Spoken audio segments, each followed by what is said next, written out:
جاندار سے نکالنے والا ہے، یہی تو اللہ ہے، پھر تم کہاں بہکے پھرتے ہو؟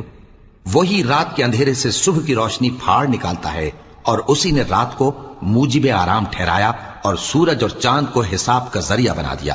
یہ اللہ کے مقرر کیے ہوئے اندازے ہیں جو غالب ہے، علم والا ہے۔ اور وہی تو ہے جس نے تمہارے لیے ستارے بنائے تاکہ جنگلوں اور دریاؤں کے اندھیروں میں ان سے رستے معلوم کرو۔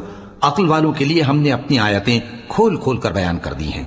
اور وہی تو ہے جس نے تم کو ایک شخص سے پیدا کیا، پھر تمہارے لیے ایک ٹھہرنے کی جگہ ہے اور ایک سپرد ہونے کی۔ سمجھنے والوں کے لیے ہم نے اپنی آیتیں کھول کھول کر بیان کر دی ہیں۔ اور وہی تو ہے جو آسمان سے مے برساتا ہے، پھر ہم ہی جو مے برساتے ہیں اس سے ہر طرح کی نباتات اگاتے ہیں، پھر اس میں سے سبز پودے نکالتے ہیں اور ان پودوں سے ایک دوسرے کے ساتھ جڑے ہوئے دانے نکالتے ہیں، اور کھجور کے گاھے میں سے لٹکتے ہوئے گچھے، اور انگوروں کے باغ اور زیتون اور انار جو ایک دوسرے سے